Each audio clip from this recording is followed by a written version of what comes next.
You stay here. Don't come out until I call you, I whispered to my grandmother. I'll yell when it's okay. I'll call the police, Alex. No. You stay right here. I am the police. Stay here. The children, Alex. I'll get them. You stay here. I'll bring the children. Please obey me this one time. Please obey me. There was no one in the darkened hallway upstairs. No one I could see, anyway. My heart raced uncontrollably as I hurried to the children's room. I listened for another sound in the house. It was too still now. I thought about the horrible violation. Someone's inside our house. I chased the thought away. I had to concentrate on him. I knew who it was. I'd kept my guard up for weeks after Samson and I had returned with Maggie Rose. Finally, I'd let it down just a little, and he'd come. I hurried to the children's room. I started to run down the upstairs hallway. I opened the creaking door. Damon and Janelle were still asleep in their beds. I would wake them quickly, then carry them both back to Nana.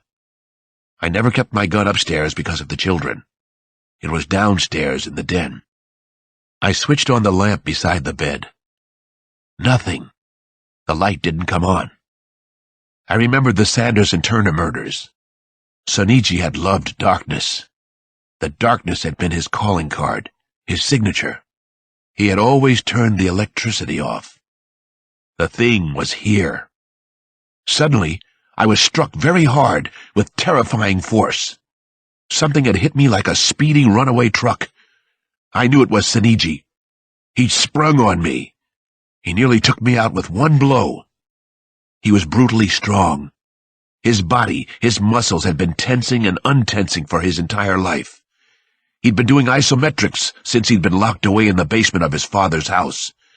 He'd been wound tight for almost 30 years, plotting to get even with the world, plotting to get the fame he thought he deserved. I want to be somebody. He came again. We went down with a loud crash. The air was crushed from my stomach. The side of my head struck a sharp edge on the children's bureau. My vision was clouded. My ears rang. I saw bright dancing stars everywhere. Dr. Cross, is that you? Did you forget whose show this is? I could barely see Gary Sinise's face when he screamed out my name. He tried to physically hurt me with the ear-splitting scream, the sheer force of his voice. You can't touch me, he screamed again. You can't touch me, Doctor. Do you get it? Do you get it yet? I'm the star, not you. Blood was smeared all over his hands and arms. Blood was everywhere. I could see it now. Who had he hurt? What had he done in our house? I could see shapes in the shifting darkness of the children's room. He had a knife raised high in one hand, canted in my direction. I'm the star here. I'm Sonichi, Murphy, whoever I want to be. I realized whose blood was swabbed all over his hands and arms. My blood. He'd stabbed me when he hit me the first time. He raised his knife to strike a second time and growled like an animal. The children were awake now. Damon screamed, "Daddy!" and Janny started to cry. "Get out of here, kids," I shouted, but they were too terrified to leave their beds. He feinted with the knife once. Then the blade slashed at me again. I moved, and the knife cut a glancing blow across my shoulder. This time the pain was there, and I knew exactly what it was. Sonichi's knife had sliced into my upper shoulder. I yelled loudly at Sonichi Murphy. The children were crying. I wanted to kill him now. My mind was going to burst. There was nothing left in me but rage at this monster inside my house. Sonichi Murphy raised his knife again. The lethal blade was long, and so sharp I hadn't even felt the first wound. It had cut right through. I heard another scream, a fierce shriek. Sonichi stood frozen for the eeriest split second. Then he whirled around with another growl. A figure came sweeping at him from the doorway. Nana Mama had distracted him. "This is our house," she shouted with all her fury. "Get out of our house!" A glint of light caught my eye on the bureau. I reached down and grabbed the scissors on top of Janny's book of paper dolls, a pair of Nana's shearing scissors. Soniji Murphy slashed out with his knife again. The same knife he'd used in his murders around the projects? The knife he'd used on Vivian Kim? I swung the scissors at him and felt tearing flesh. The shearing scissors slashed down across his cheeks. His cry echoed through the bedroom. "Motherfucker!" "Something to remember me by," I taunted him.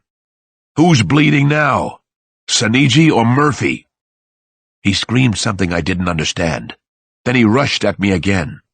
The scissors caught him somewhere on the side of his neck. He jumped back, pulling them right from my hand. "Come on, you bastard," I yelled. Suddenly he reeled and staggered out of the children's bedroom.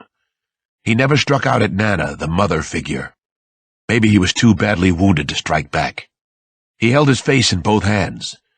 His voice rose in a high, piercing scream as he ran from the room. Could he be in another fugue state? Was he lost inside one of his fantasies? I had gone down on one knee and wanted to stay there. The noise was a loud roar in my head. I managed to get up. Blood was splattered everywhere, on my shirt, all over my shorts, my bare legs. My blood and his. A rush of adrenaline kept me going. I grabbed some clothes and went after Soniji. He couldn't escape this time. I wouldn't let him. Chapter 89. I ran to the den and grabbed my revolver. I knew he had a plan, in case he had to escape. Every step would have been thought through 100 times. He lived in his fantasies, not in the real world. I thought that he would probably leave our house. Escape so he could fight again. Was I beginning to think like him? I thought that I was. Scary. The front door was wide open. I was on track. So far. Blood was smeared all over the carpet. Had he left a trail for me? Where would Gary Soniji Murphy go if something went wrong at our house? He would always have a backup plan. Where was the perfect place? The completely unexpected move. I was finding it hard to think with blood dripping from my side and left shoulder. I reeled outside and into the early morning darkness and biting cold. Our street was as silent as it ever got. It was 4 a.m. I had only one idea where he might have gone. I wondered if he thought I'd try to follow him. Was he already expecting me? Was Soniji Murphy still 2 jumps ahead of me again? So far he always had been. I had to get ahead of him, just this once. The Metro Underground ran a block from our house on 5th Street. The tunnel was still being built, but a few neighborhood kids went down there to walk the 4 blocks over to Capitol Hill. Underground. I hobbled and half ran to the subway entrance. I was hurting, but I didn't care. He'd come inside my house. He'd gone after my children. I went downstairs into the tunnel. I drew my revolver from the shoulder holster I'd slung over my shirt. Every step I took put a ragged stitch in my side. Painfully, I began to walk the length of the tunnel in a low shooter's crouch.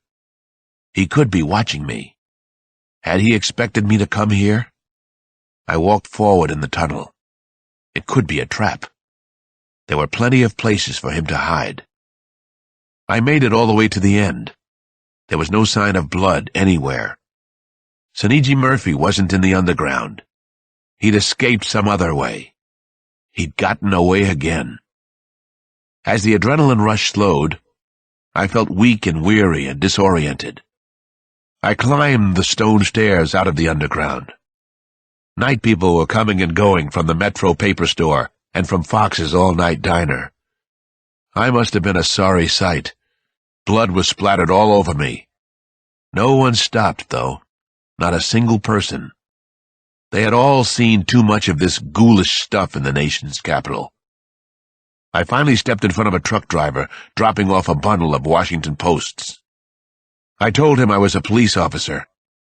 I was feeling a little high with the loss of blood, slightly giddy now.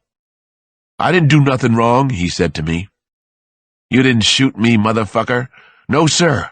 "What are you, crazy? You really a cop?" I made him take me home in his paper delivery truck. For the whole 6-block ride, the man swore he'd sue the city. Sue Mayor Monroe, I told him. Sue Monroe's ass bad. You really a cop? He asked me again. You ain't a cop. Yeah, I'm a cop. Squad cars and EMS ambulances were already gathered at my house. This was my recurring nightmare. This very scene. Never before had the police and medics actually come to my house. Sampson was already there.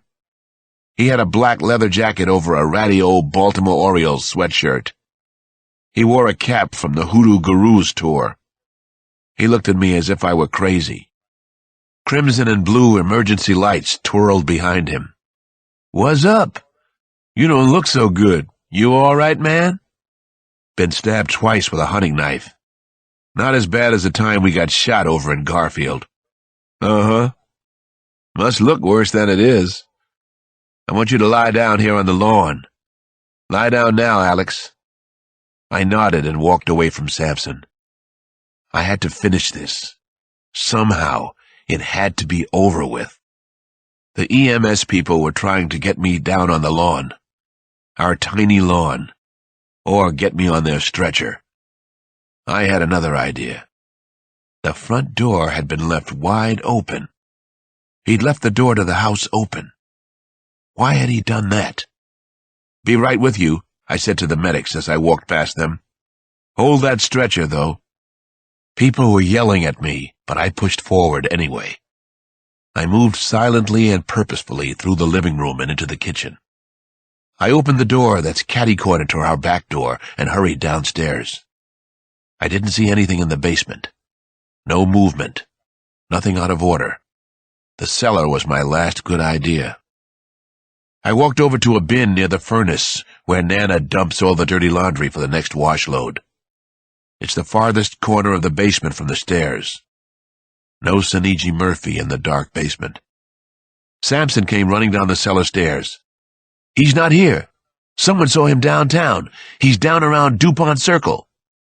"He wants to make one more big play," I muttered. Son of a bitch. Son of Lindbergh. Sampson didn't try to stop me from going with him. He could see in my eyes that he couldn't anyway. The two of us hurried to his car. I figured I was all right. I'd drop if I wasn't. A young punk from the neighborhood looked at the sticky blood down the front of my shirt. "You dying, Cross? That'd be good." He gave me my eulogy. It took us 10 minutes or so to get down to DuPont Circle. Police squad cars were parked everywhere, flashing eerie red and blue in the dawn's earliest light. It was late in the night shift for most of these boys. Nobody needed a madman on the loose in downtown Washington. One more big play. I want to be somebody. During the next hour or so, nothing happened, except that it got light out. Pedestrians began to appear around the circle. The traffic thickened as Washington opened up for business. The early risers were curious and stopped to ask the police questions.